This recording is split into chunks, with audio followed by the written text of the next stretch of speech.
If the People's Progressive Party civic government is serious about tackling corruption and have those involved face the full brunt of the law, it should start with investigating its Vice President Bharrat Jagdeo.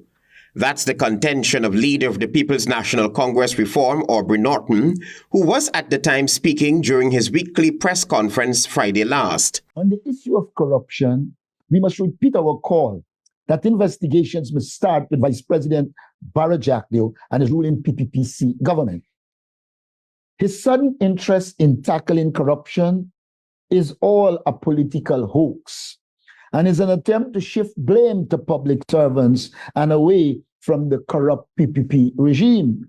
The opposition leader, who was obviously referring to the 2022 Vice News report that leveled allegations of corruption against Vice President Bharrat Jagdeo about Chinese nationals in Guyana being a part of elaborate money laundering and bribery schemes in exchange for investment opportunities, believes that allegations of corruption within the PPPC are widely known.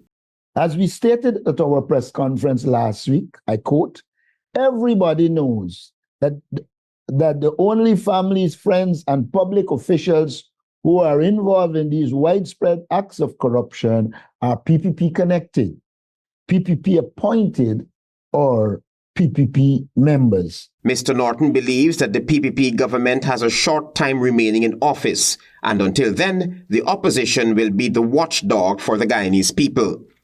Money lost through corruption and incompetence is money that could have gone to increase wages and provide cost of living relief. As the next government, we will increase efficiency in public spending by, for example, adopting the IMF recommendations, by revamping the public procurement system, by beefing up the Auditor General's office, by giving teeth to the Access to Information Act, and by ensuring the Public Accounts Committee functions effectively. It was Minister of Parliamentary Affairs and Governance Gail Teixeira who told the United Nations Human Rights Committee that no one had lodged a police complaint about the claims that had been made in the widely circulated Vice News report against Mr. Jagdeo.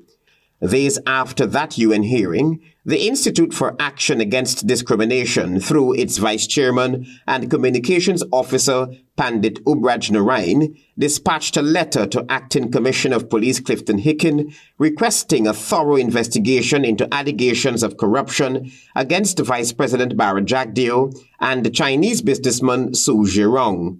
To date, IFAD has not received a response from the police. Travis Chase, HGP Nightly News.